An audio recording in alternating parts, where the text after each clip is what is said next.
नमस्कार, आप देख रहे हैं लोकतंत्र। मैं हूं आपके साथ अक्षय। देश में चुनावों का बिगुल बज चुका है। चुनावी दंगल के लिए मैदान तैयार होने के बाद अब इस रण में पार्टियां अपने मुताबिक कूदने को भी तैयार। Congress, BJP, Sapa, BSP, TMC समेत तमाम पार्टियां इस चुनाव में अपनी रणनीति को या तो आखिरी मुकाम दे चुकी हैं या फिर ऐसा करने की तैयारी कर रही। इस बार का चुनाव बेहद दिलचस्प होने वाला है। दिलचस्प सिर्फ इस वजह से नहीं कि इस बार मोदी बनाम पूरा विपक्ष है, बल्कि इसलिए भी क्योंकि राष्ट्रीय पार्टियों समेत कुछ दूसरे दलों की साख इस बार के चुनाव में दांव पर लगी। ये चुनाव इन पार्टियों के लिए अपनी जमीन बचाने की लड़ाई भी है। इसके अलावा एक और खास बात यह है कि इस बार भी हर बार की तरह उत्तर प्रदेश ही केंद्र की सत्ता की राह को खोलेगा। ऐसे में यूपी की सियासी परीक्षा पास करना सभी दलों के लिए एक बड़ी चुनौती से कम नहीं।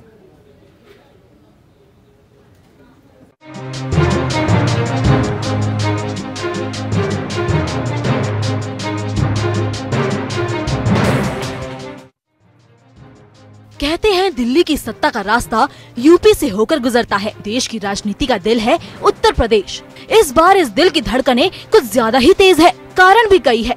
लोकसभा चुनाव में पहली बार सपा और बीएसपी एक साथ है। पहली बार कांग्रेस की ओर से प्रियंका गांधी वाड्रा ने कमान संभाली है। 2014 की तुलना में विपक्ष ज्यादा आक्रामक है। उधर बीजेपी के नेतृत्व वाली एनडीए सरकार अपने कामों की बदौलत वोट मांगने की तैयारी में है। करीब 20 साल बाद केंद्र और राज्य में बीजेपी की सरकार है। बीजेपी अभी भी मोदी में है, पर इस बार उसे योगी का मजबूत साथ भी है।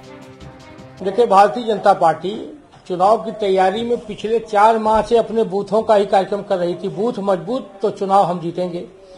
हमने बूथ पर ही बाइक रैली निकाली, कमल ज्योति बाइक रैली, फिर हमने दीपक जलाए, फिर मेरा घर भाजपा का घर कार्यक्रम कराया, फिर मेरा परिवार भाजपा का परिवार कार्यक्रम कराया। हमने एक एक बूथ पर, एक एक घर पर हमारे कार्यकर्ता कई बार जाके उनसे मिल लिए। हमारे बूथ मजबूत हैं और हमें पूरा विश्वास है कि हमें भारतीय जनता पार्टी को दूसरे दल बहुत दूर तक छोड़ने का प्रयास भी कर रहे हैं, लेकिन छू नहीं पाएंगे। 2014 के लोकसभा चुनाव में बीजेपी को 80 में से 71 सीट और उसकी सहयोगी अपना दल को 2 यानी कुल 73 सीटें मिली थी। हालांकि उपचुनाव में बीजेपी ने गोरखपुर और फूलपुर जैसी महत्वपूर्ण सीटें गंवा दी थी। बीजेपी के लिए सबसे बड़ी चुनौती ओबीसी वोट को संभाल कर रखने की है। 2014 की लोकसभा और 2017 के विधानसभा चुनाव में इसी वोट की बदौलत पार्टी ने ऐतिहासिक जीत हासिल की थी। बीजेपी के सहयोगी दल अपना दल और सुहेलदेव भारतीय समाज पार्टी से भी उसके संबंध पहले जैसे नहीं रहे हैं। जहां तक चुनाव प्रबंधन की बात है तो बीजेपी विपक्षियों से काफी आगे है। पार्टी बूथ स्तर तक के सम्मेलन कर चुकी है। वहीं गठबंधन ने बीजेपी को प्रदेश भर में घेरने की तैयारी की है, लेकिन गठबंधन की असली चुनौती आपस में तालमेल को लेकर है। सवाल ये है कि क्या सपा बीएसपी का वोट एक दूसरे को ट्रांसफर होगा, खास तौर से शिवपाल के मैदान में आने और कांग्रेस के अलग लड़ने के बाद। हालांकि मायावती और अखिलेश यादव ने अभी तक बहुत परिपक्वता का परिचय दिया है। दोनों ही धुर विरोधी दलों का ये गठबंधन उतना आसान था नहीं जितना आसानी से हो गया है। पहले और दूसरे चरण की 16 सीटों में से गठबंधन की ओर से बीएसपी 10 पर चुनाव लड़ रही है, 3 पर सपा और 3 पर आरएलडी ताल ठोक रही है। इस तरह से यूपी में बीजेपी को रोकने की शुरुआती जिम्मेदारी मायावती के जिम्मे है। पश्चिमी यूपी की इन सीटों पर आरएलडी का भी प्रभाव है। उत्तर प्रदेश में ज्यादातर चुनाव 7 ही चरण में हुए हैं, तो ये पहली बार नहीं है। हमको बहुत ज्यादा अनुभव है चुनाव लड़ने का, और इस बार हम 3 पार्टी आरएलडी, समाजवादी पार्टी और बहुजन समाज पार्टी महागठबंधन बना के लड़ रहे हैं। और तीनों पार्टियां बहुत अनुभवी पार्टी हैं। इनके राष्ट्रीय नेतृत्व बहुत ज्यादा अनुभवी नेतृत्व है। तो हम जैसे जैसे चरणबद्ध तरीके से इलेक्शन आएगा वैसे वैसे कैंडिडेट का अनाउंसमेंट होगा और बहुत मजबूती के साथ आ रहे हैं। जबकि सपा बीएसपी द्वारा ठुकराए जाने के बाद कांग्रेस ने आक्रामक रुख अपना लिया है। कांग्रेस ने अपना ब्रह्मास्त्र यानी प्रियंका गांधी वाड्रा को मैदान में उतार दिया है और उन्हें पूर्वांचल का पार्टी प्रभारी बना दिया गया है। लेकिन चुनाव प्रबंधन के नजरिए से कांग्रेस अभी बहुत पीछे है। पार्टी पद संभालने के बाद प्रियंका एक बार ही यूपी पहुंची है। कांग्रेस पर सपा बीएसपी गठबंधन की मदद करने का दबाव भी है। अगर कांग्रेस पूरी ताकत से चुनाव नहीं लड़ी तो उसे कुछ खास हासिल नहीं होने वाला। कांग्रेस पार्टी का स्पष्ट मत है कि हम 2 करोड़ सालाना रोजगार पर बात करेंगे, हम किसानों की आय पर बात करेंगे, हम कर्जा माफी पर बात करेंगे, हम 100 करोड़ स्मार्ट सिटी पर 100 स्मार्ट सिटी पे बात करेंगे, 100 अविकसित जिलों के विकसित होने पर बात करेंगे। इन सवालों के जवाब प्रधानमंत्री जी को देने होंगे। प्रधानमंत्री जी गुमराह नहीं कर सकते। प्रधानमंत्री जी को इन सवालों के जवाब देने होंगे। और ये सवाल कांग्रेस पार्टी के नहीं है, ये सवाल देश की आवाम के हैं, प्रदेश की आवाम के हैं। कुल मिलाकर एक बार फिर उत्तर प्रदेश राजनीतिक सवालों का उत्तर देने के लिए तैयार है। साथ ही देश की राजनीति में अपना महत्व बनाए रखने के लिए भी। Bureau report, APN। यहाँ तो चुनावी नगाड़ा बच चुका है। चुनावी दंगल के लिए मैदान तैयार होने के बाद अब इस रण में पार्टियां अपने मुताबिक कूदने को पूरी तरह से तैयार।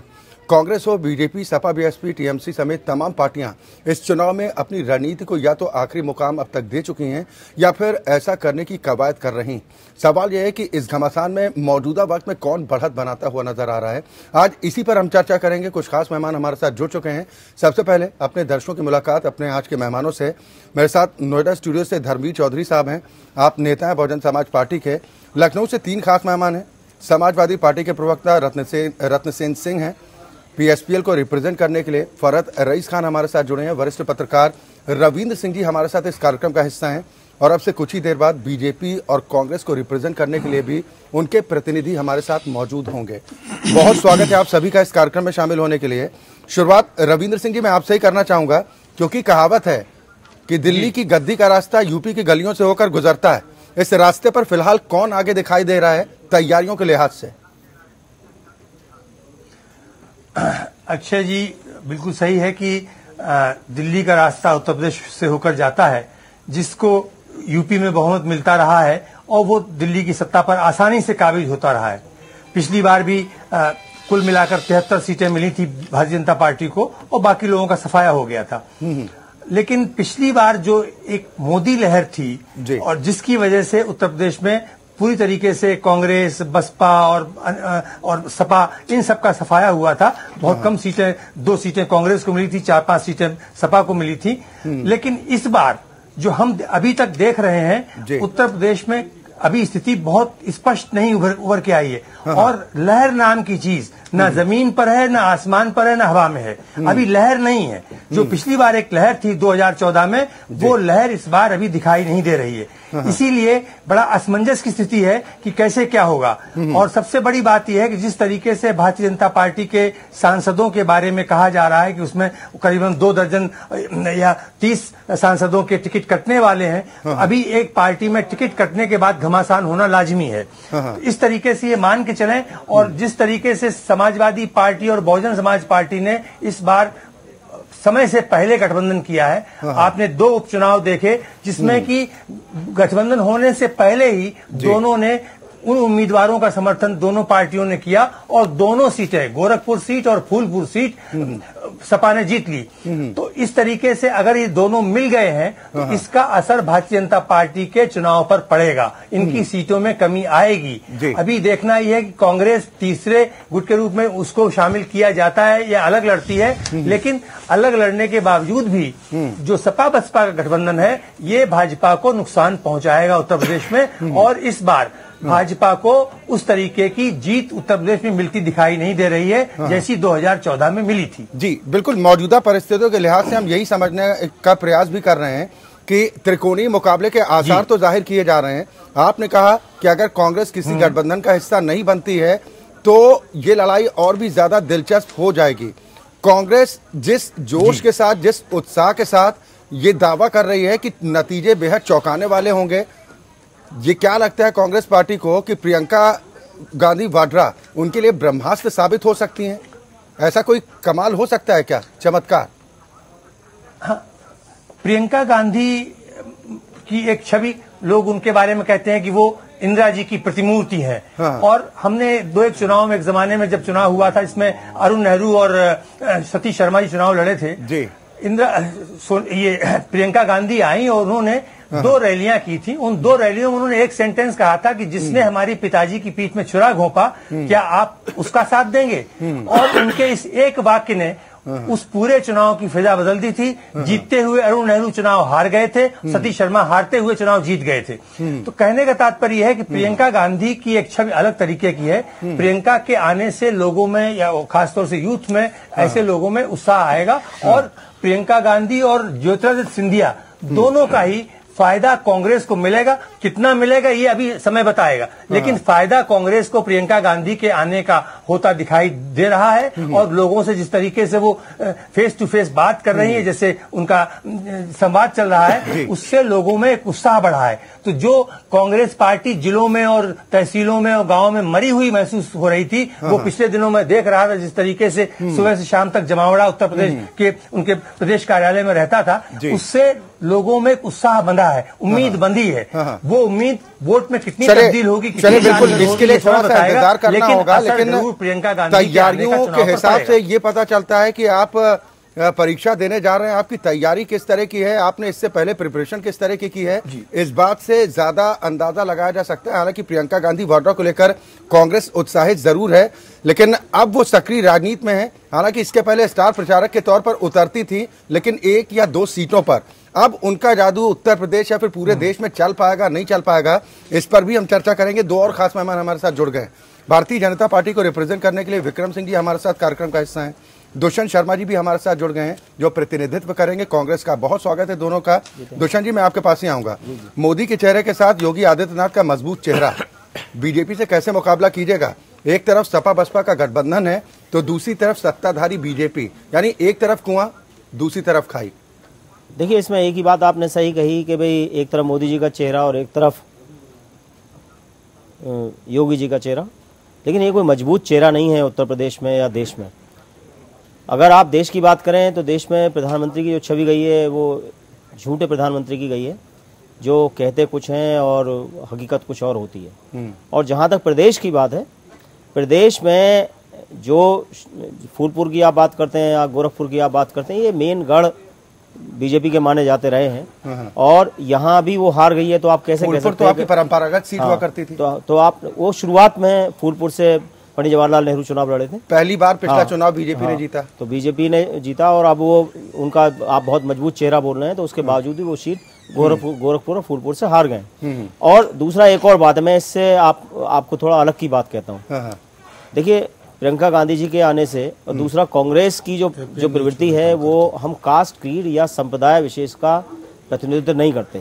हम किसी एक जाति, धर्म या वर्ग को लेकर नहीं चलते।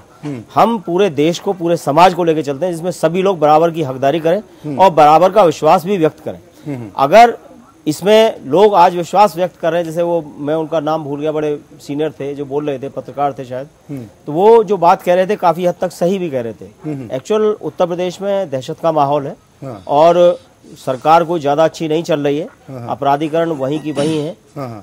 उसके बाद केंद्र सरकार भी कुछ असर्ट करने में, कुछ देने में नाकामयाब हुई है कि जो उन्होंने वादे, लोग ये देखते हैं कि पिछले चुनाव में उन्होंने क्या वादे किए थे। तो देश में बेरोजगारी मुंह खोले खड़ी हुई है। चलिए, ये मुद्दे तो आप भी नहीं हुआ है, में लेकर जाएंगे। मुझे एक चीज का जवाब दीजिए। मैं कह दूं कि जो वादे किए थे वादे पूरे नहीं हुए, तो अभी जो प्रदेश में स्थिति रहेगी वो प्रदेश में बहुत अच्छी स्थिति रहेगी कांग्रेस की भी, और जो सेकुलर फोर्सेज हैं अगर वो मिलके आ जाती तो स्थिति और मजबूत हो जाती। लेकिन एक चीज ये जानना चाह रहा हूँ कि गठबंधन का हिस्सा ना बन पाने का मलाल है कांग्रेस को। देखिए, आप जो कह रहे हैं कि आपको मेरे फेस से लगता है कोई मलाल है, कोई मलाल नहीं है। हर पार्टी को अपना राइट है कि अगर उसका उचित हक उसको नहीं मिल रहा है तो वो मैदान में जाए, और इससे एक और फायदा भी होगा। एक तो ये है कि हमारा जो वर्कर है, हमारा जो लीडर है, वो खुद रिप्रेजेंट इलाके को करेगा। दूसरा, अपनी स्थिति भी मालूम पड़ेगी हम कहाँ खड़े हैं। ठीक, यानी कि स्थिति का आकलन। क्या वाकई में, मैं समाजवादी पार्टी से इस पर एक प्रतिक्रिया जरूर लूंगा। रत्नसेन सिंह जी, मेरा सवाल आपसे है, क्या ये माना जाए कि विपक्ष के तमाम दलों की साख दांव पर है, उनका वजूद दांव पर लगा हुआ है कि अगर इस चुनाव में नहीं तो फिर कभी नहीं? इस तरह की स्थिति है क्या? अक्षय जी, आपने बहुत सही शब्द का प्रयोग किया है, साख और वजूद का। असल में इस पूरे चुनाव में साख और वजूद भारतीय जनता पार्टी और प्रधानमंत्री नरेंद्र मोदी और उत्तर प्रदेश के मुख्यमंत्री योगी आदित्यनाथ का लगा हुआ है। इन लोगों ने जिस तरीके के वादे करके, जिस तरीके के सपने दिखा करके इस देश के लोगों को ठगने का काम किया है, उससे इनका वजूद खतरे में पड़ गया है। मैं बहुत अच्छे से 2-3 बातें बता रहा हूं। अभी आपने दुष्यंत जी ने जो उत्तर प्रदेश की कानून व्यवस्था की बात करी है, यहाँ सिपाही आम आदमी को सड़क पे गोली मार देता है। यहाँ पर दरोगा और सिपाही मिल करके घरों में घुस करके हमारे आपके घर में लूट कर ले रहे हैं। अपराधी जो जेलों तक में जाकर के लोगों को गोलियों से भून देने का काम कर रहे हैं। जी जी। तो कानून व्यवस्था की क्या स्थिति है ये प्रदेश जानता है, यहाँ के लोग समझते हैं। लेकिन जब वोट मांगने जाइएगा तो आप पर भी तो आरोप लगेंगे ना कि आपके शासन में तो पत्रकारों को भी जिंदा जलाया गया। एक मंत्री पर आरोप था, उसको बचाने की हर संभव कोशिश की गई। कोई बात नहीं, आपने जो कहा है मैं अपनी बात पूरी कर लेता हूं। देखिए, नरेंद्र मोदी साहब ने जब सत्ता संभाली थी उस वक्त का दौर अब के दौर में बड़ा अंतर आ गया है। अच्छा जी जी। उस समय अन्ना आंदोलन, निर्भया कांड और जो कुछ घोटाले हुए थे, उन घोटालों के आधार पर इस देश की जनता एक दूसरा विकल्प ढूंढ रही थी। वो कोशिश कर रही थी कि इस जो वर्तमान सत्ता है, तब की जो यूपीए गठबंधन था, उसका कोई दूसरा विकल्प मिलना चाहिए। शायद इससे बेहतर कोई राज सत्ता आ जाए जिससे लोगों को शांति, सुकून और तरक्की मिल सके। 3 वर्षों तक देश की जनता ने नरेंद्र मोदी साहब को वेट किया, इंतजार किया, उन्हें काम करने का पूरा मौका दिया और परिणाम की अपेक्षा के साथ धैर्यपूर्वक इंतजार ही नहीं किया, बल्कि जितने राज्यों में चुनाव हुआ अक्षय जी, सभी राज्यों में लगभग, अगर दिल्ली और बिहार को छोड़ दिया जाए, तो मोदी जी के नेतृत्व में भारतीय जनता पार्टी को जिताने का भी काम किया। लेकिन 3 वर्ष के बाद जब जनता की अपेक्षाओं का बिल्कुल घड़ा फूट गया, किसी प्रकार का कोई राहत नहीं मिला, तो जनता ने उसका परिणाम धीरे धीरे बताना शुरू किया। वो उत्तर प्रदेश में फूलपुर, नूरपुर, कैराना और गोरखपुर जो ये परिणाम दिए, फिर उन्होंने मध्य प्रदेश, राजस्थान, अन्य जगहों पर जो उपचुनाव में परिणाम दिए, और 5 राज्यों में जो अभी चुनाव का परिणाम दिया, वो ये बताने के लिए काफी है कि इस देश की जनता नरेंद्र मोदी की और की सरकार से पूरी तरह से त्रस्त हो चुकी है। और दूसरी बात, मैं एक बात और कहना चाहता हूं, बाकी मेहमान भी उनके पास भी जाना है, लेकिन आपके एक बात का जवाब मैं मन में एक सवाल आया, वो जानना चाह रहा हूं। आपकी पार्टी के संरक्षक कहते हैं कि समाजवादी पार्टी पूरी तरह से बिखर चुकी है और चुनाव लड़ने के पहले आधी सीटें आपने खुद हार दी, गवा दी। आपकी पार्टी के संरक्षक ये कह रहे हैं, तो फिर वजूद की लड़ाई किसके सामने ज्यादा है? ठीक है, सवाल पूरा हो गया तो मैं उत्तर दे देता हूं। देखिए, एक बात बहुत मैं ईमानदारी से मैं स्वीकार करता हूं कि इस देश का जो भी नेता पार्टी खड़ी करता है, जो कार्यकर्ता समाजवादी पार्टी में या किसी पार्टी में काम करता है, उसकी अपेक्षा होती है कि जिस प्रदेश में है 80 की 80 लोकसभाओं पर हमारा चुनाव लड़ा जाए। हर कार्यकर्ता ये चाहता है, और हर कार्यकर्ता, हर क्षेत्र में एक नेता, 4 नेता, 10 नेता और टिकट मांगने वाले होते हैं। लेकिन हमारी लड़ाई आज की तारीख में अक्षय जी एक ऐसे गठबंधन से है जिन्होंने गठबंधन के सारे जो मापदंड है उनको तोड़ करके गठबंधन किया है। आपसे मैंने फिर चले ठीक, आप ये कह रहे हैं कि आप अपने गठबंधन के द्वारा मात देंगे सामने वाले गठबंधन को। आपका इशारा सीधे एनडीए की तरफ है। मैं अब दोबारा आपके पास आऊंगा, लेकिन फरहत रईस खान, ये सवाल, ये मैसेज लोगों के जहन में नहीं जाता है कि जो पार्टी अब तक उत्तर प्रदेश जैसे बड़े सूबे में 80 सीटों पर चुनाव लड़ती रही है, वो 37 सीटों पर सिमट कर रह गई है, और उनमें से भी पारिवारिक लोगों की हिस्सेदारी ज्यादा टिकटों में। कार्यकर्ताओं के मनोबल पर असर नहीं पड़ता है क्या कि वो 5 साल तैयारी करता है इस उम्मीद के साथ कि शायद इस बार मेरा नंबर आ जाए, और अंत में पता चलता है कि वो सीट तो हिस्से में ही नहीं आई, दूसरी पार्टी का कैंडिडेट खड़ा है, तो वो कार्यकर्ता मुस्तैदी दिखाता है क्या? देखिए, बहुत अच्छी सवाल आपने पूछा है। देखिए, समाजवादी पार्टी अब कोई पार्टी नहीं रही है। चुनाव से पहले हाफ हो चुकी है, चुनाव बाद साफ होने जा रही है। अखिलेश जी चंद लोगों के बीच में फंसे हुए हैं, जो ये जवानी है कुर्बान, इसके अलावा और कुछ अब वहां दिखाई नहीं देता है। और 4-6 लोगों को परिवार में टिकट बांट दिया। आज देश बचाने की बात है। उत्तर प्रदेश में जब से सरकार आई योगी जी की, अगर शायद इनका बेसिक वोटर कोई था तो शायद मुसलमान था। 1872 काउंटर हुए योगी जी की सरकार में, एक बार भी आवाज नहीं उठाई। लेकिन जब वो सिपाही ने एप्पल के मैनेजर को मारा तो घर में गए मिलने के लिए। जब वक्त आता है मुसलमानों की बात करने का तो बात नहीं करेंगे, आंदोलन नहीं करेंगे किसी के लिए भी, ना अगड़ों के लिए, ना पिछड़ों के लिए, ना किसानों के लिए, ना नौजवानों के लिए। कभी आवाज नहीं उठाई। 5 सितारा होटल में बैठ के हाथों को हाथ से मल करके और एक मुसलमानों के वोटों का सौदा करने निकले हैं। आज तक एक भी आंदोलन इन्होंने नहीं करा। क्या इस तरीके से पार्टियां चलाई जाती है? समाजवादी पार्टी जो एक आंदोलन के नाम से जानी जाती थी, आज जो आंदोलनकारी व्यक्ति है माननीय शिवपाल सिंह यादव, उन्होंने इस पार्टी को दान दे दिया अखिलेश यादव जी को, और बता दिया है कि अपनी पार्टी चलाइए। और उत्तर प्रदेश में जिस तरीके से प्रगतिशील समाजवादी पार्टी कार्य कर रही है, अगर सबसे ज्यादा लोकप्रियता अगर उत्तर प्रदेश में एक नई बनी हुई पार्टी में किसी ने हासिल करी है तो प्रगतिशील समाजवादी पार्टी। हमने देश में, प्रदेश के अंदर इतने आंदोलन करे, हमने जब भी अल्पसंख्यकों की बात आई हम सबसे आगे आए, अगर किसानों की बात आई तो हमारे पार्टी के लोग आए। और आप बताइए और क्या है, इस देश को चलाने वाली ताकतों को जब कमजोर कर दिया गया, आज मोदी जी से पूछा जाएगा और योगी जी से उनके रिपोर्ट कार्ड का वक्त आएगा तो लोग क्या कहेंगे? नहीं आया काला धन, नहीं आए 2 करोड़ रोजगार। लेकिन सर ये तो बता दीजिए 370। फरहद साहब, इस बात का जवाब तो दे दीजिए, आप लोग बीजेपी की बी टीम के तौर पर ही काम करेंगे या किसी के साथ अभी भी गठबंधन की गुंजाइश है, या फिर अकेले दम पर चुनाव लड़िएगा? आपने किया। मैं निश्चित तौर पे आपको ये बता देना चाहता हूं कि जब हम चुनाव में जाएंगे तो अपना चेहरा क्लियर करके जाएंगे और लोगों को बता देंगे कि भारतीय जनता पार्टी की बी टीम कौन है। बी टीम कितनी सीटों पर लड़िएगा? था राजस्थान में कौन था? फरहद साहब कितनी सीटों पर लड़िएगा? छत्तीसगढ़ में कौन था? यूपी में कितनी सीटों पर तैयारी है? ये हमारा शीर्ष नेतृत्व, ये वक्त आने पे आपको पता चल जाएगा। बहुत जल्दी अब हम लोग बताने जाएंगे। सर, और सवाल ये है कि चुनावी बिगुल बच चुका है, चुनावी नगाड़ा बच चुका है, तमाम पार्टियां अपनी अपनी तैयारी में जुटी हैं। भारतीय जनता पार्टी के लिए और बी टीम के रूप में कौन काम कर रहा है? ठीक, मैं दोबारा आपके पास आऊंगा। मैं अब आऊंगा धर्मवीर चौधरी साहब आपके पास जी, क्योंकि बहुजन समाज पार्टी की एक महत्वपूर्ण भूमिका इस चुनाव में होने जा रही है, क्योंकि समाजवादी पार्टी के साथ आप लोगों का गठबंधन भी है और कहीं ना कहीं पिछले मुकाबले को देखते हुए इस बार अस्तित्व बचाने का सवाल भी बहुजन समाज पार्टी के पास है।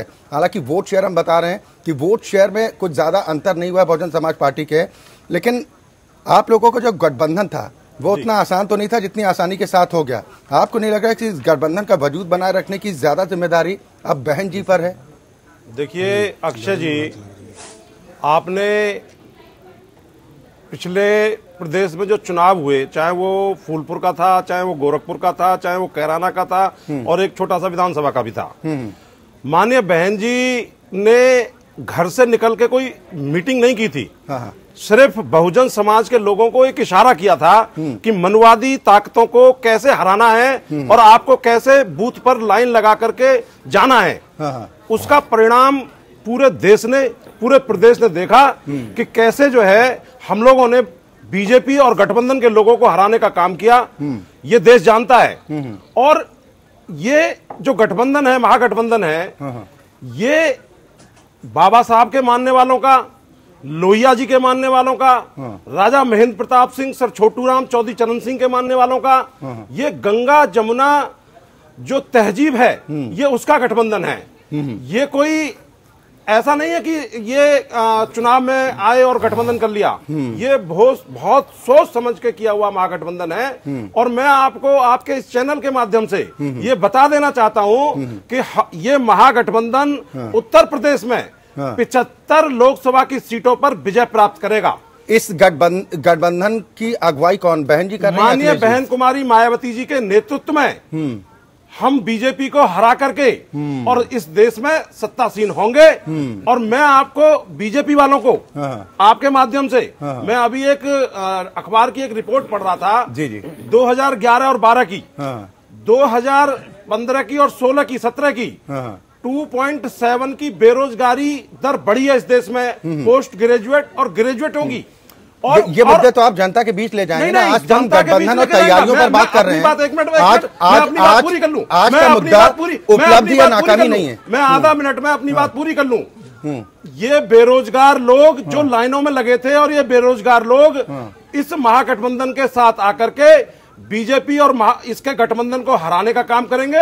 और माननीय मोदी जी ने जो कहा था कि पकौड़े तलिए, अब ये बीजेपी के सांसद पूर्व सांसद हो जाएंगे और बीजेपी के लोग अपने लोगों से पकौड़े तलवा करके जीवन यापन का काम करेंगे। आप देखिएगा। मैं विक्रम सिंह जी आपके पास आऊंगा, एक ब्रेक पर जाना है। उससे पहले ओबीसी वोट बैंक सहज कर रखने की बड़ी चुनौती भारतीय जनता पार्टी के सामने है, क्योंकि 2014 वाली जो बात आपके सहयोगियों और आपके बीच में दिख रही थी वो इस बार नजर नहीं आ रही है। आप मान रहे हैं कि इस बार चुनौती बहुत ज्यादा है? देखिए, इतना अच्छा काम किया है केंद्र सरकार ने और राज्य सरकार ने कि हम लोग तो चुनौती मान ही नहीं रहे। जिनको चुनौती लग रही है वो इस समय किसी भी प्रकार के गठबंधन में लगे हुए हैं, किसी भी प्रकार से सत्ता का द्वार कैसे खुले उसमें लगे हुए हैं। विश्वास है कि अति आत्मविश्वास?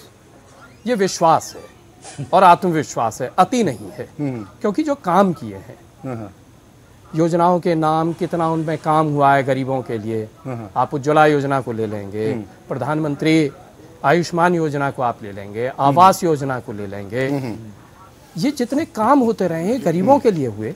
केंद्र को हटा भी दीजिए एक बार की, उत्तर प्रदेश सरकार का तकरीबन 2 साल का कार्यकाल पूर्ण होने को है। आरोप विपक्षी पार्टियों की तरफ से यही लगते हैं कि अब तक सिर्फ योगी जी ने उद्घाटन करने का काम किया है पिछली सरकारों के काम का। बड़ी मजे की बात है कि जब काम करते हैं तो कहते हैं साहब ये टाइमिंग गलत है। अभी कुछ दिन पहले ईडी वाली चर्चा चल रही थी तो होती थी टाइमिंग।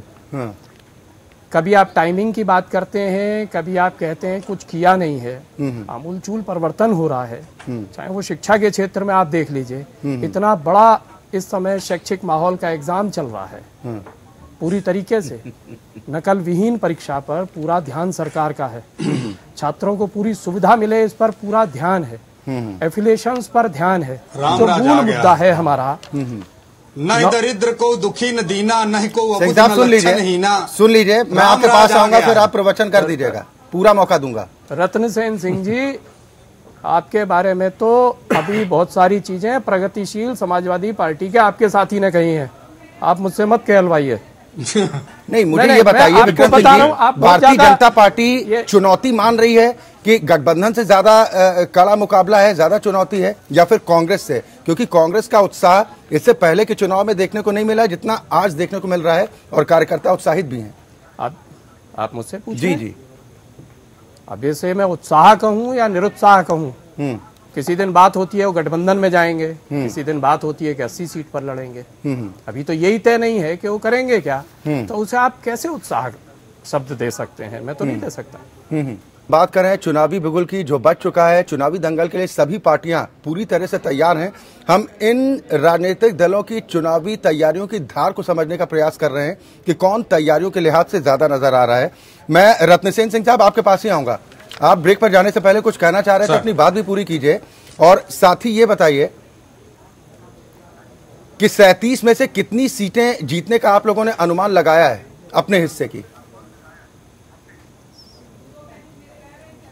सबसे पहले अक्षय जी, मैं हमारे बड़े भाई विक्रम सिंह जी बोल रहे थे जी, ये देखिए, मैं 2004 का मुझे याद आ गया जब ये अपने आप को बहुत खुश और पूरे देश को विश्वगुरु के रूप में प्रस्तुत करने का प्रयास कर रहे थे।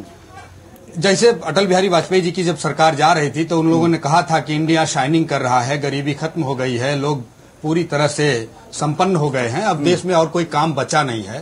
फिर भी मोदी जी को 70 साल का गड्ढा पाटने की जिम्मेदारी उठानी पड़ी। ये भारतीय जनता पार्टी के साथ बहुत बड़ी बीमारी है। जब ये लोग सत्ता प्राप्त कर लेते हैं तो उसके दंभ में इस तरीके से डूब करके अंधे हो जाते हैं कि इन्हें इस देश में गरीब, बेरोजगार, असहाय लोग दिखाई नहीं पड़ते।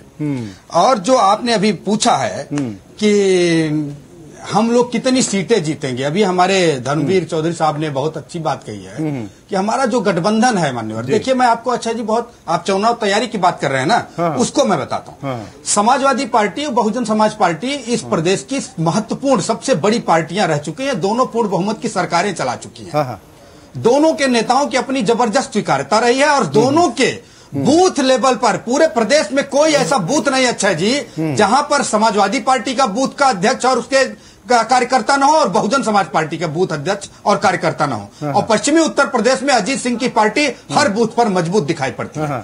हम लोग बूथ स्तर पर हर वर्ग का प्रतिनिधित्व लेकर के इस भारतीय जनता पार्टी के कुशासन को खत्म करने का, नहीं ठीक है, लेकिन एक चीज का और जवाब दीजिए सिंह साहब, दो चीज का और जवाब दीजिए कि इन 37 सीटों में तकरीबन 10 से 12 सीटें ऐसी हैं जहां पर समाजवादी पार्टी मुकाबले में तो रही है लेकिन जीत उसको हासिल नहीं हुई है। तो आपको नहीं लग रहा कि उन सीटों पर बहुत ज्यादा चुनौती होगी आप लोगों के सामने, भले ही गठबंधन में हो?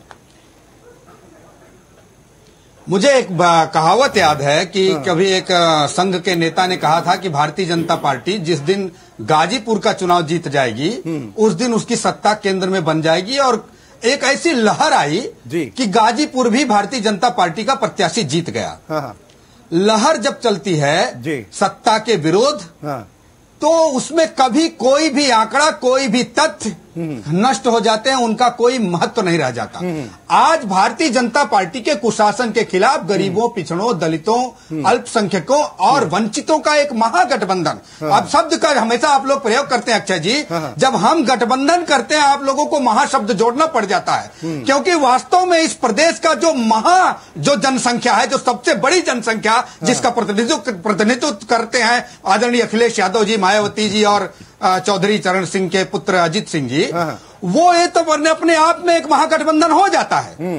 तो हमारी जीत हर सीट पर होगी और वो 2 सीटें सर, निश्चित रूप से कांग्रेस क्या पार्टी गारंटी जीतेगी, है कि जिस पर हमने उपचुनाव में अगर समर्थन दे आपका रखा। Vote transfer Samajwadi Bahujan Samaj party का समाजवादी पार्टी में हो गया वोट ट्रांसफर, इस बात की कोई गारंटी रविंद्र सिंह जी है क्या कि समाजवादी पार्टी का वोट बैंक है वो शिफ्ट कर जाएगा बहुजन समाज पार्टी के साथ?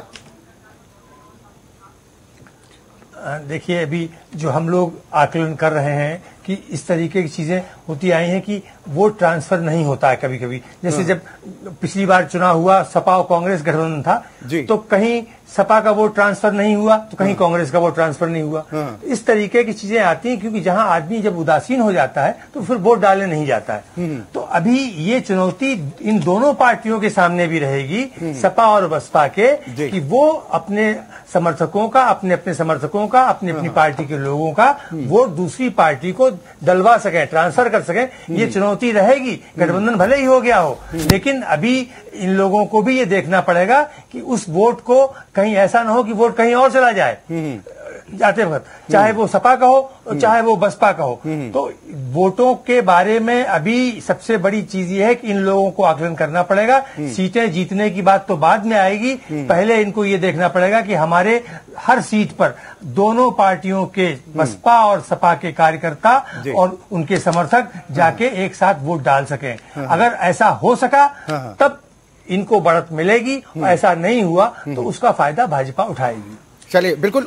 और एक सवाल का जवाब और आपसे लेना चाहूंगा। अच्छा जी, एक मिनट, मैं आपके ही सवाल का जवाब रविंद्र सिंह जी से ले रहा हूं, फिर मैं आ जाऊंगा। जो अभी सिंह साहब की तरफ से रविंद्र सिंह जी कहा गया कि बीजेपी के खिलाफ जो नकारात्मकता है, मैं आपसे समझना चाह रहा हूं, चाहे वो केंद्र सरकार के लिहाज से हो या फिर यूपी की बीजेपी सरकार के लिहाज से हो, क्या उतनी नकारात्मकता देखने को मिल रही है जितनी रत्न सिंह जी बता रहे हैं कि सरकार के खिलाफ इतनी नकारात्मकता है, उसका फायदा मिलेगा? ऐसी वेव है क्या? मैं नकारात्मकता की बात नहीं करूंगा। मैंने पहले भी कहा था, मैं फिर कहूंगा कि जिस तरीके से 2014 में एक पूरे देश में मोदी लहर चली थी, आज की तारीख में जो मैं आकलन कर रहा हूं, जो मैं देख पा रहा हूं, न केवल उत्तर प्रदेश में बल्कि पूरे देश में वैसी लहर अभी दिखाई नहीं दे रही है। जब वो लहर नहीं है तो भाजपा को कहीं न कहीं उसके बारे में सोचना पड़ेगा कि ये लहर 14 में थी और 19 आते आते वो लहर कम क्यों हुई, या उसमें चीजें कम कैसे हो गई। तो समस्या इस बात की होगी और ये चुनौती भाजपा के सामने भी होगी कि इस बार वो मजबूती से, जो पहली बार ये गठबंधन हो रहे हैं, जैसे यहाँ सपा बसपा का हो रहा है, आंध्र प्रदेश में टीडीपी और कांग्रेस का हो रहा है, बिहार में हो रहा है, बंगाल में हो रहा है, अन्य राज्यों में गठबंधन हो रहे हैं विपक्षी दलों के। तो उनसे निपटने के लिए बीजेपी की रणनीति क्या होगी, क्योंकि इस बार वो जो एक बिल्कुल आंख मूंद के आदमी जब वोट डाल रहा था, वो वाली स्थिति आज की तारीख में नहीं है। ये भाजपा के लोगों को भी स्वीकार कर लेना चाहिए। चले, बिल्कुल। आपके सवाल का जवाब तो विक्रम सिंह साहब से लेंगे, बढ़त में है, लेकिन धर्मवीर चौधरी साहब, धर्मवीर चौधरी साहब, जो हम बात कर रहे हैं। अच्छा जी, एक सेकंड दे देंगे प्लीज। सर हाँ, बात पूरी कर लीजिए आप। मैं सिर्फ ये कहना चाह रहा था कि जैसे अभी आपने पूछा ना वोट ट्रांसफर का। जी। अच्छा जी, देखिए, इसका प्रामाणिक उदाहरण हो गया है उत्तर प्रदेश में जो उपचुनाव हुए थे, उसमें सपा के कैंडिडेट को और राष्ट्रीय लोकदल के कैंडिडेट को बहुजन समाज पार्टी की सुश्री मायावती जी ने समर्थन की सिर्फ बात कर दी थी, जो धर्मवीर जी ने कहा था। वोट ट्रांसफर हो चुका है पहले, इसमें कोई शक शुबहा नहीं है। ये प्रामाणिक उदाहरण है आपके सामने। अब इस पर सवाल उठाने का कोई औचित्य नहीं है जब 10 साल तक सवर्णों को अपनी पार्टी में एंट्री न करने वाली अपना दल और लगातार भारतीय जनता पार्टी और इनके कुशासन को कोसने वाले ओम प्रकाश राजभर का वोट आपस में ट्रांसफर होने का दम्भ भारतीय जनता पार्टी भर सकती है, तो दो ऐसे पीड़ित वर्गों का आराम से ट्रांसफर हो जाएगा। अच्छा जी, जिन्होंने तो आपने आज नई बात कही है कि 2 पीड़ित ऐसे लोगों का, मैं दोबारा आपके पास आऊंगा चौधरी साहब जी, मैं इस पर नहीं जाऊंगा। वो जो कह रहे हैं कि 2 पीड़ित ऐसे लोगों का, पीड़ित है सबसे पहले बताइए आप। नहीं, मैं देखिए ऐसा है कि भाई साहब ने क्या कहा, मैं जो हमारे सहयोगी हैं, उनके कहे का बहुत महत्व राजनीतिक विश्लेषक पहले एक बात कह रहे थे, मैं जरा उस बात पे आना चाहूंगा। रत्न सिंह साहब अगर कोई सवाल उठा रहे हैं तो मैं चाहता हूं कि जवाब उन तक जो उन्होंने कहा कि ऐसी कोई वेव दिखाई नहीं दे रही है, देखिए कांट की जो हांडी होती है वो एक बार चढ़ती है सर। ये किससे कहानी 2014 में वो कांट की हांडी चढ़ चुकी है। चौधरी साहब ये बताइए ना जी कि आप कह रहे हैं कि कांट की हांडी बार बार नहीं चढ़ती, फिर आप कह रहे हैं कि इससे पहले चढ़ चुकी है। इस पर हम नहीं जाते हैं। मुझे ये बताइए कि इनकेस किसी भी कारणवश अगर समाजवादी पार्टी का वोट बैंक आप में ट्रांसफर नहीं होता या आपका वोट बैंक समाजवादी पार्टी के साथ नहीं जाता है, तो क्या आपका गठबंधन आगे चलेगा या 2019 में ही समाप्त? अभी भाई साहब बता रहे थे और आपको ये प्रमाण के साथ में जो फूलपुर का चुनाव हुआ वहां सिंबल किसका था, जो गोरखपुर में चुनाव हुआ वहां सिंबल किसका था, समाजवादी पार्टी का था। कैराना में राष्ट्रीय लोकदल का सिंबल था। ये प्रमाणित हो चुका है कि हमारे वोट एक दूसरे को ट्रांसफर 100% होंगे। हमारे लोग तो तैयार बैठे हैं। आप देखिए अक्षय जी, एक चीज जिलेवाज देखिए, बूथ के सम्मेलन और दोनों पार्टियों के जिला स्तर के बूथ के सम्मेलन लगातार चल रहे हैं। मैं अभी कल ही में जो है गाजियाबाद में था, तो वहां पर बूथ का तीनों जिलों के कार्यकर्ता, चाहे मुजफ्फरनगर हो, गाजियाबाद हो, गौतम बुद्ध नगर हो, मेरठ हो, हर जगह हमारी तैयारी पूरी है। और ये ट्रांसफर नहीं होगा, ये बिल्कुल मोहर लगा करके ट्रांसफर होगा, जिसका प्रमाण आप पूर्व में देख चुके हैं। और पब्लिक बिल्कुल इनके शासन से कुशासन से त्रस्त है। इनको बीजेपी वालों को, मैं अपनी बात पूरी करूं भाई साहब, इन बीजेपी वालों को जो इन्होंने किसानों को दोगुनी आय करने का वादा किया था, इन्होंने 2 करोड़ लोगों को नौकरी देने का वादा किया था, इन्होंने राम मंदिर बनाने का वादा किया था, इन्होंने स्मार्ट सिटी बनाने का वादा किया था, इन्होंने अच्छे दिन लाने का वादा किया था। आम जनता इस तक तय करेगी ना। हम आज यहाँ गठबंधन और तैयारियों की बात कर रहे हैं। 66 अरब रुपए मुझे एक बात का जवाब और दीजिए चौधरी साहब। चलिए अच्छा, आप बोलना चाहते हैं, आप बोलना चाहते हैं तो मेरे एक सवाल का जवाब दे दीजिए, फिर मैं दुष्यंत शर्मा जी के पास जाऊंगा और फरहत साहब के पास जाऊंगा। मुझे बताइए, जब आप लोगों का मिशन एक है, आप लोगों का एजेंडा एक है, आप लोगों की नीतियां भी अब एक हो गई हैं, फिर कांग्रेस के साथ गठबंधन में हिचकिचाहट क्यों होगी? बहन जी की वजह से? हिचकिचाहट नहीं। आप देखिए, पहली बार जब माननीय बहन कुमारी मायावती जी ने, हमारी राष्ट्रीय अध्यक्षा जी ने और माननीय अखिलेश यादव जी ने जब पीसी की थी, तो आप लोग उस प्रेस कॉन्फ्रेंस में मौजूद थे। हमने उसी समय कांग्रेस के लिए 2 सीटें छोड़ दी थी। कांग्रेस हमारे गठबंधन बहुजन समाज पार्टी ने छोड़ी थी कि समाज पार्टी ने छोड़ी? नहीं, ये महागठबंधन ने छोड़ी थी। ये दोनों सीटें ये बहन जी ने भी छोड़ी थी। बिल्कुल, दोनों सीटें माननीय बहन कुमारी मायावती जी की सहमति से 2 सीटें छोड़ी गई थी। कांग्रेस, हमने तो माननीय अखिलेश यादव जी ने फिर कहा पीछे भी पीसी में कि कांग्रेस हमारे गठबंधन में है। नहीं, ये चीज समझ नहीं आ रही ना, क्योंकि एक तरफ आप कह रहे हैं कि हमने सीटें छोड़ दी, दूसरी तरफ बहन जी प्रेस कॉन्फ्रेंस भी करती हैं तो कहते हैं कि बीजेपी कांग्रेस में अंतर नहीं है। तो ये फिर दोहराव की स्थिति होती है ना। ये उत्तर प्रदेश में चुनावी स्टंट नहीं, कोई चुनावी स्टंट नहीं है। ये देखिए, इस प्रदेश में और इस देश में जो फिरकाप्रस्त ताकतें हैं, जो सांप्रदायिक ताकतें हैं, उनको हराने के लिए हम पूरे देश में एक विचारधारा के लोगों से ये अपील करेंगे। चलिए, आप एक विचारधारा की बात कर रहे हैं, सवाल यही है ना कि जो कहते हैं कि जाति पात की राजनीति हावी हो गई है, ये नहीं होनी चाहिए। चुनाव विकास के मुद्दों पर होना चाहिए, लेकिन जब राजनीतिक दलों का जन्म ही जात पात के आधार पर हुआ हो, फिर ये उम्मीद करना कि जात पात के नाम पर चुनाव नहीं होगा, ये गले उतरता नहीं है।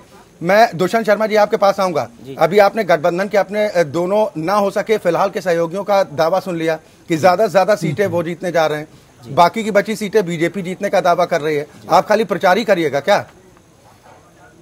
नहीं, ये सवाल बड़ा अच्छा आपने पूछा है और इनको हक है अपनी, जब वो चुनावी मैदान में हैं तो उनको हक है कि वो अपनी बात कहें और अपनी अपेक्षाएं भी बढ़ा के रखें।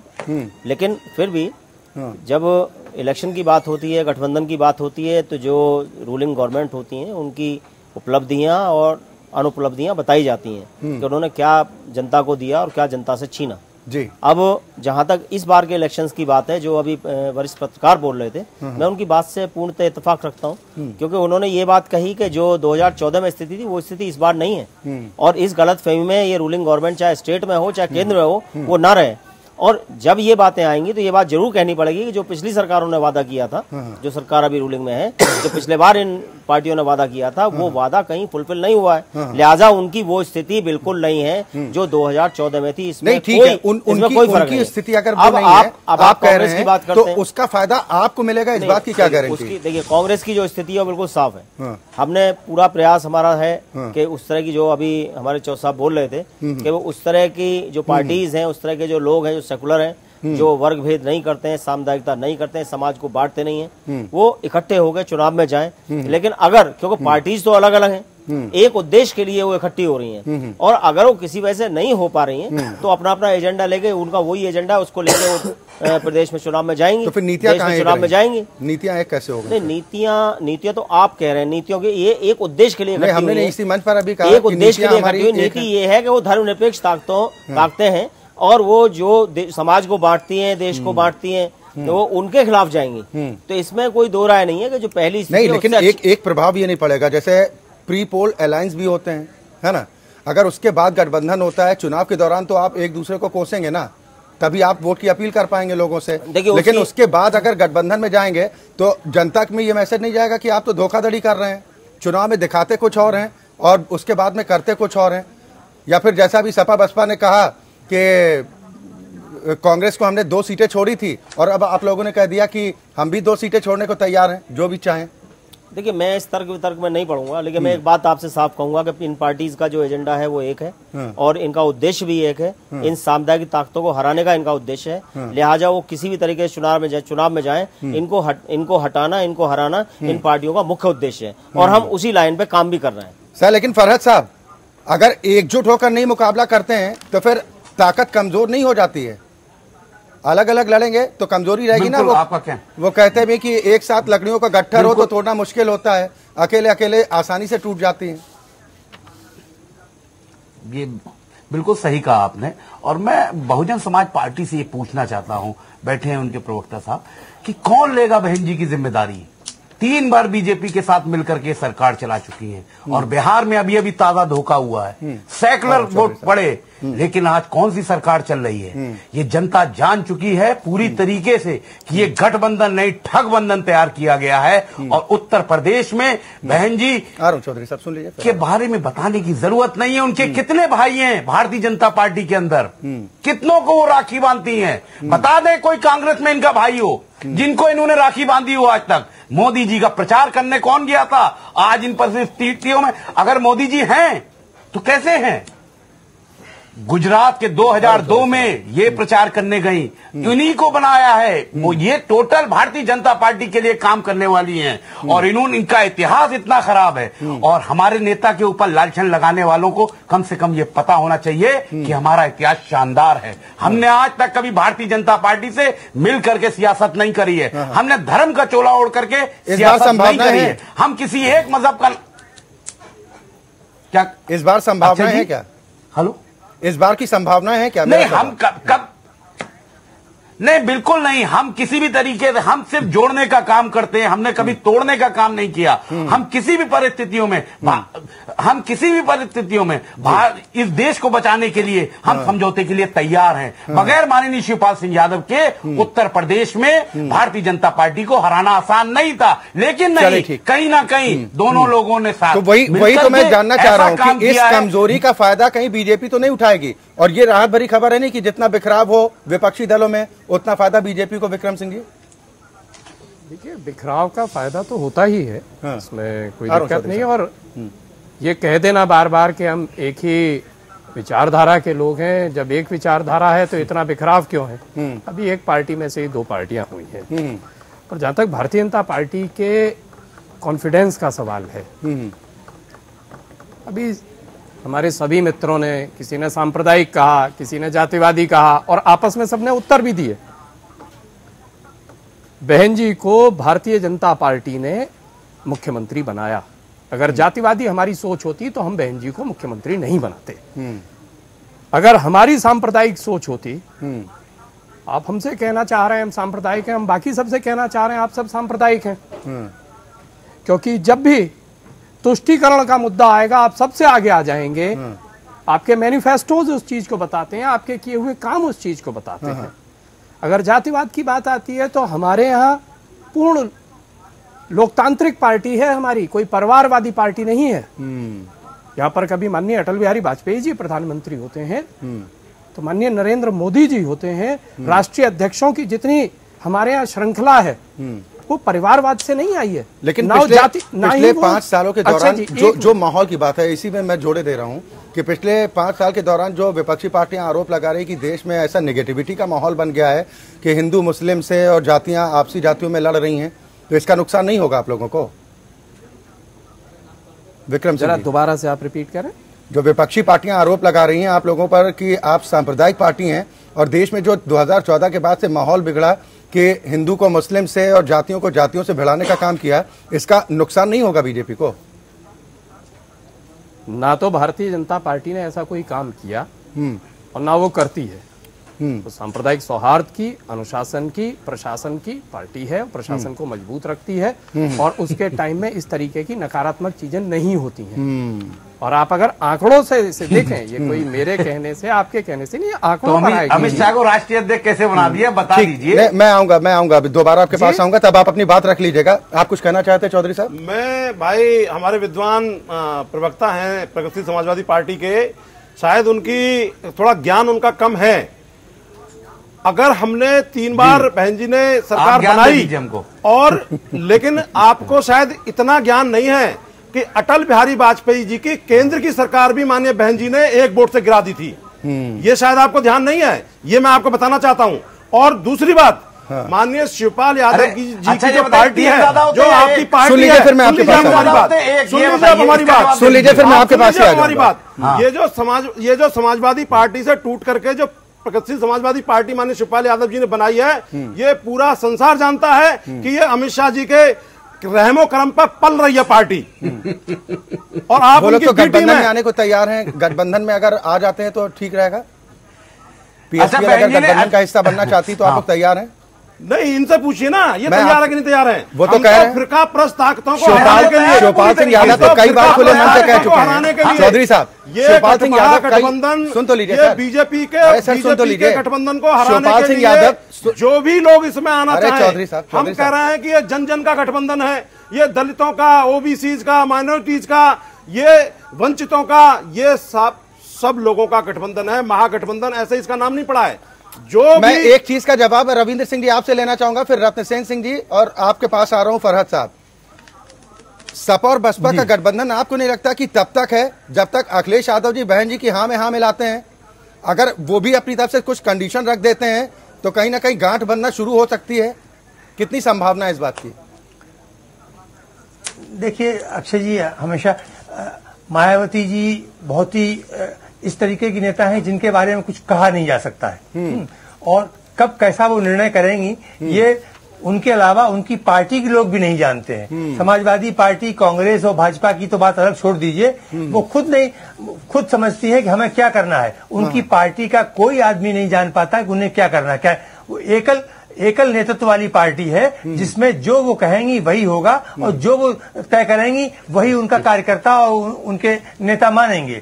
तो इसीलिए ये बात सही है कि मायावती जी के बारे में आमतौर पर कहा जाता है, और जो लोग आकलन करते हैं कि मायावती जी कभी भी विश्वसनीय नहीं रही हैं। तो विश्वसनीय न होना ये उनकी एक कमजोरी है। कल को हो सकता है कि आज मिलकर चुनाव लड़ रहे हैं, कल को वो अखिलेश जी का साथ छोड़ दें किसी एक मुद्दे पर। उनके लिए कोई भी बात ऐसी नहीं कि कोई भी एक विषय हो सकता है, कोई एक मुद्दा हो सकता है जिसको लेके वो अखिलेश से नाराज हो जाए। अभी चुनाव में इसलिए कि 2014 के चुनाव में बहुजन समाज पार्टी को एक भी सीट नहीं मिली थी। तो ये आज की तारीख में ये समझौता भी इसीलिए है कि मायावती जी का अस्तित्व बना रहे प्रदेश में, क्योंकि उस चुनाव के बाद से उनकी स्थिति पतली हुई थी। और ऐसे में जब ये 3 उपचुनाव हुए जिनमें कि उस गठबंधन की वजह से 3 सीटें जीती इन लोगों ने, तो ये नतीजा है कि इस बार ये चुनाव मजबूरी में गठबंधन किया गया है। ये गठबंधन पूरे टाइम रह पाएगा कि नहीं रह पाएगा,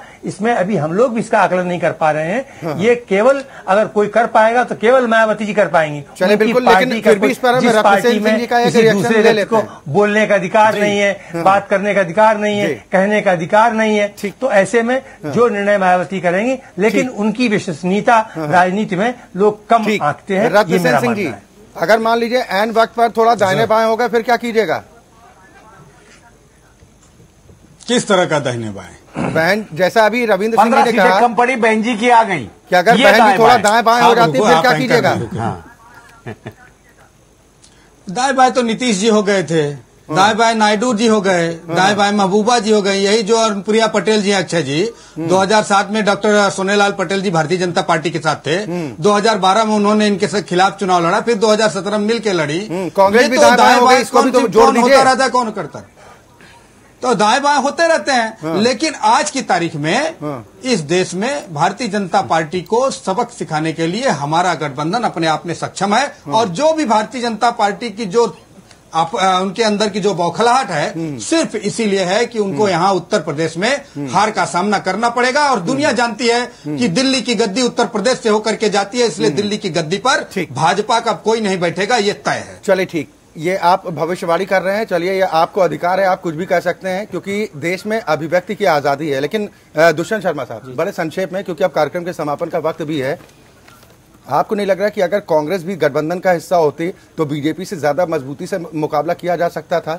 और अगर कहीं प्रियंका का जादू नहीं चला तो फिर क्या कीजिएगा? देखिए, ऐसा है कि ये बात इसमें कोई दो राय नहीं है कि अगर सब लोग इकट्ठे होकर चुनाव लड़ते तो वो ज्यादा स्थिति मजबूत होती।